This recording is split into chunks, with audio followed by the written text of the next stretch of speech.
what kind of pro do you think Fernando Mendoza is going to be, Chase?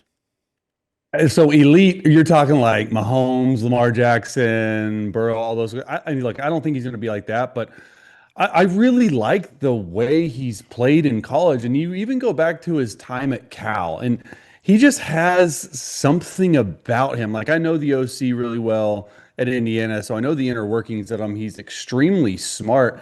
And when you watch him, and you were watching him last night, right? He gets a bloody lip. He goes through, and you look at the stat line, and you're like, well, he didn't even throw for 200 yards and no touchdowns, no interceptions, all this stuff.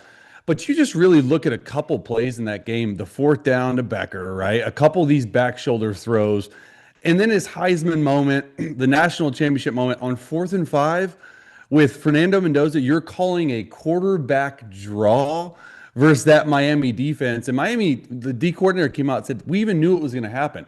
He just finds ways to will your team to victory. I mean, look, he would have already been taken number one, but his playoff run going back to the Ohio State in the Big Ten championship game, and then his entire playoff run against these defenses, to me, he's easily cemented himself as the number one pick. It's not even question.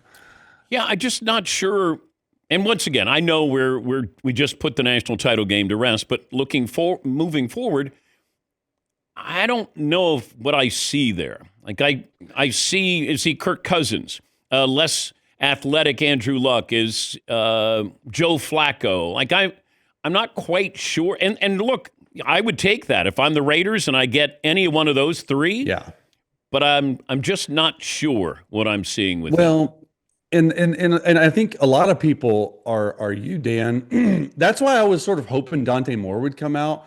Because for me, when I break down Dante Moore, yeah, he's not as polished, but the ceiling's much higher. When you get Fernando Mendoza, he's already so polished. And whatever you're talking about, this next jump to the NFL where they're all grown men, they're all good stuff, you look at ceiling, like how much better can you get? And so when I'm breaking them down, to me, the number one thing that I see in his scouting report is like, I just love the way he plays, like passion, poise, and heart. Like you can't measure that, right? Mm-hmm.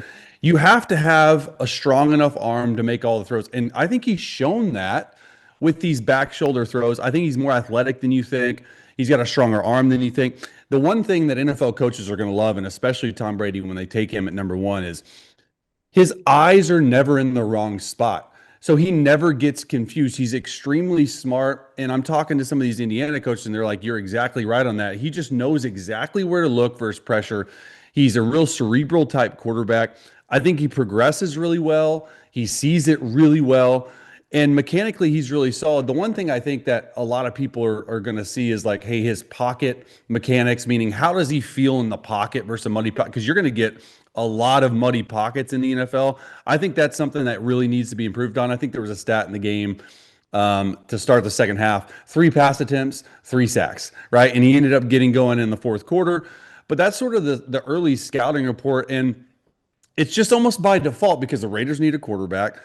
And there's really no other quarterbacks that even remotely stand a chance. So I think with great coaching, with good people around him, you have Ashton Genty, Brock Bowers. If you go out and get a receiver, the one thing I'm worried about the Raiders, though, is that offensive line's pretty bad.